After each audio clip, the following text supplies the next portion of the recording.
今日はですね、どうやって体微調律のメソッドが出来上がっていったかっていうお話についてしたいと思います。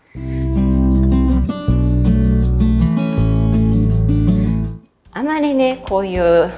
ね、ざっくばらんにお話しすることがないんですけど、今日はお話をゆっくりしてみたいと思います。本の中にも書いたんですけど、私ね、もともとちっちゃい頃からバレエをね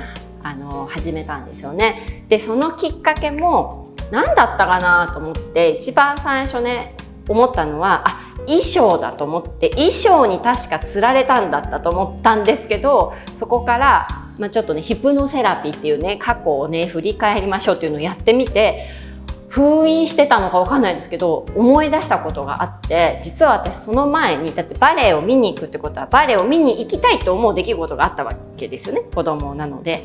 でそれは何だったんだろうって思い出したら、体育の授業で学校のね開脚をこうペタンってするっていうのがあったんですよ。マット運動かなんかの時にそうストレッチみたいなのやった時に、同じクラスにいた子が開脚180度ペッターにベターって前までつれて、もうなんだこれと思って、すごいなと思って、でその子に聞いたらバレエやってるって言うから、バレエ見に行ってみようと思ったのがきっかけだったんです、よく考えたら。ということはそもそもなんかすごい体に興味があったんでしょうね、バレエに出会う前に。で、その子が出てるところの発表会見に行って、もうお衣装がねやっぱ素敵なので、もうバレエってすごいと思って、お衣装もいいですけど雰囲気ですよね、全体的な劇場の雰囲気も素敵だし、着ているお衣装も可愛いし、音楽も素敵だし、でバレエやりたいっていう風になって、でもその子が通ってるお教室はねちょっと遠かったので、自宅の近くにあるねお教室に通い始めたんです。でちょっとバレエの話長くなるんでちょっとショートカットすると、実はその子自分が通ってたところから私が通ってたバレエ教室に移ってきて、でそこからずっと一緒に子供時代を過ごして、今は私の家の近くで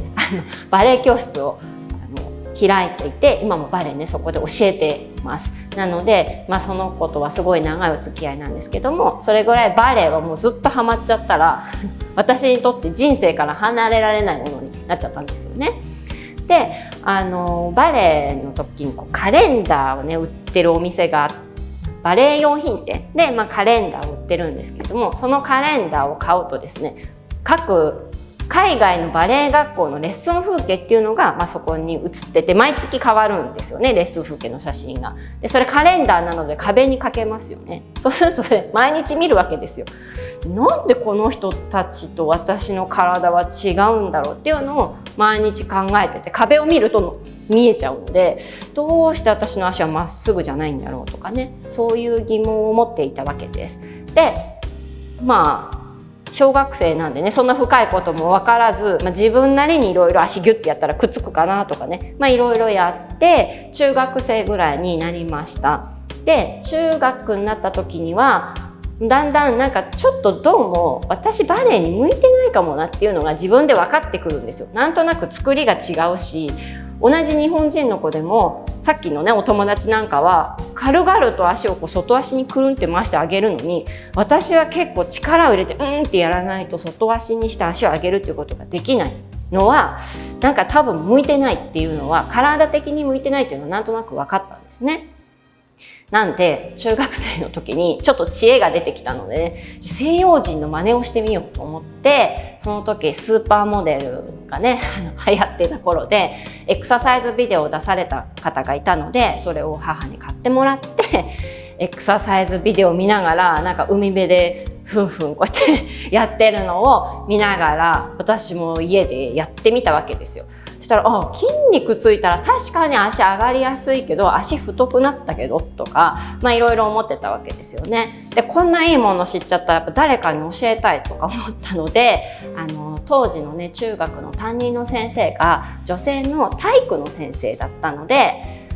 この体育の時間のエクササイズ甘いでしょと思ったんでビデオ貸してあげました。もう絶対研究した方がいいよ、そのスーパーモデルのビデオを見た方がいいって言って貸してあげて、お礼に先生が菓子折りをもらった記憶が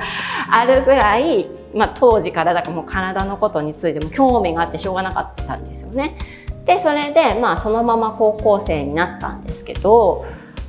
ちょっと高校生の時に実は転機を迎えまして、私海外に留学希望だったんです。もともとね、西洋の文化が好きだし、なんかバレエに向いてないとは思うけども、なんか衣装だったりとか、照明でも何でもいいんですけど、芸術とか文化になんか関わりたいなと、漠然と海外に行きたいなと思ってたんで、高校1年生の願書に希望外語大学みたいな、とにかく留学みたいなことを書いて高校に提出した記憶があるんですね。なんですけど、ちょっといろいろ事情がありまして、家業を継いだ方がいいんじゃないかなと思う出来事がありまして、兄がいるんですけどね、兄が突然家業をやらないと言ったので、ちょっと方向転換をして、実は私法学部法律学科に進んでるんですね。なんでちょっともうバレエも一旦もうプロにはどうせなれないしっていうことで、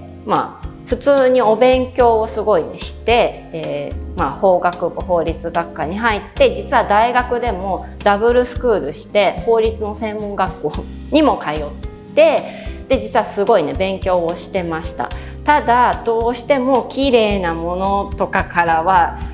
離れられないんですよね。体とか綺麗なもの、西洋の文化から離れられなくて、もともと私おばあちゃんが洋裁がね趣味だったので、お洋服をいつも作ってもらってたんですね、ちっちゃい頃。そういうのもあって洋裁をやってみよう、ドレスを作ってみようと思って、バレエからちょっと離れたけれども今度はドレス作っちゃおうとかね、そっちに今度ハマりだして、バレエのお衣装を作ってみたりとか、あとはバレエウェアとかヨガウェアも作って、実はそれもちょっと販売したりもしてたりとかして、ちょっと体から離れて本当に好きなことをねやってみようっていう時期もありました。でその中で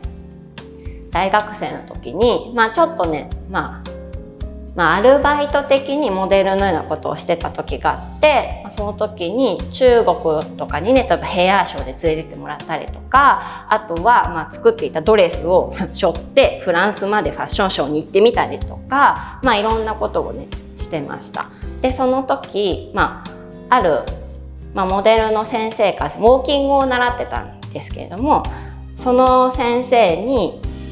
ボディメイキングをね教わったんですよね。でそこでボディメイキング私得意な分野だと思ってすっごい張り切ってやったんですよ。で確かにボディメイキングの、レッスンだと私筋力あるので、ね、腹筋とかすごい得意でやっぱり私ってすごいとかちょっと思いながらやったんですけど、ウォーキングレッスンになると全然歩けなかったんですよ。歩けますよ、だけど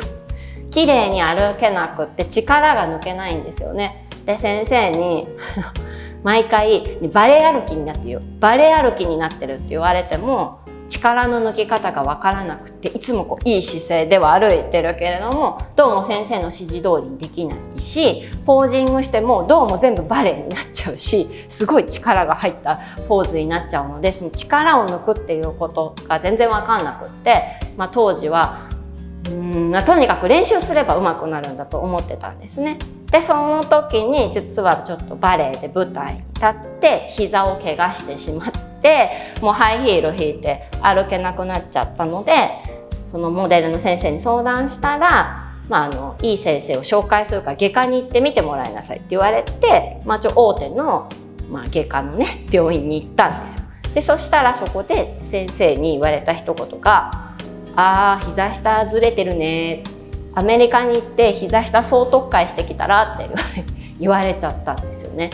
でそれでバレエはプロでやりたいのって言われて、全然違いますって言ったら、じゃあ別にバレエ踊らなきゃいいんじゃない、そのうちほっとけば膝治るんじゃないみたいな軽い扱いだったんですよね。でも結構衝撃を受けてってなって、私今まで綺麗になるために努力してきたのになんか逆効果で怪我して終わったみたいな。でショックを受けるのと同時に、体の機能の方に興味がね出てきて、綺麗じゃなくて機能ってどうなってんだろうっていうところからそのまたモデルの先生に紹介してもらって、プライベートレッスンをねもう歩けなかったんで水中ウォーキングからですよ始めて、ここに穴の開いた補強するスパッツみたいなのを履いて、陸上ではそれで歩いてっていう、もうマンツーマンでのリハビリからスタートしてでだんだん普通に戻っていったんですね。そこが私が体の機能に興味を持つね最初のところでしたね。はい、でそれからですね、話長いですけど法学部だったんでね、普通に就職をしちゃいました。私は法律事務所に、結構大手の5番目ぐらいに入る大手の法律事務所に1年間就職してみたんですけど、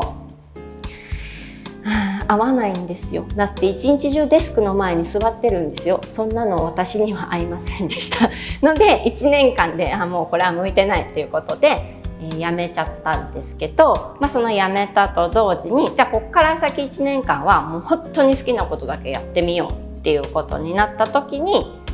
当時「稽古と学ぶ」っていう雑誌があったんですけどね、それを見たらヨガピラティスの先生0期生募集っていうのがあったんです。資格を取るのが。でその当時はね、ピラティスはまだ日本に入ってきて間もなくてインストラクターがいなかったので、それ0期生やってみようっていうことで始めて、ピラティスとヨガの資格を取ったわけですよ。でそこからいろいろ教え出して、バレエもご縁があってお声掛けいただいて、バレエもちょっと、アシスタントみたいな感じで最初教えることになって、で教えるからにはやっぱいろいろ知った方がいいかなと思って、バレエって実はロシア式、フランス式、イギリス式みたいなね、いろんなタイプのバレエの方法が、あるメソッドがあるので、教えるからには全部知っといた方がいいだろうと思って全部に行きました。そういう講習会とか、オペラ座の先生が来る時とかね、イギリスの、そういう RAD っていう、バレエのメソッドの先生が来る時とかで行って講習をしてもらうついでにすごい質問しまくったんですね。日本人はこれできないと思うんですけどどう思いますかみたいな。だって体的にちょっと違いますよねとか結構質問したんですけど、やっぱり西洋の先生たちはそうできてるから問題ないよみたいな感じであまり答えが返ってこなくてですね、でそこからいろんな先生、西洋の先生になぜ私の体はこのように動かないんですかねっていう質問をしつこく繰り返すのを数年間やって、最終的に実は日本で、スタジオピボットっていうところの先生たちに出会って、答えは日本にあって、さらに答えは自分の体の中にあったっていうことが分かって、キーは骨盤股関節にあったっていうことを知って、それでメソッドをね作ったわけなんですよ。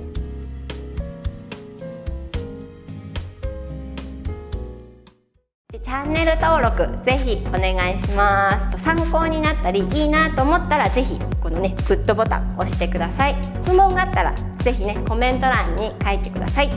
ではでは。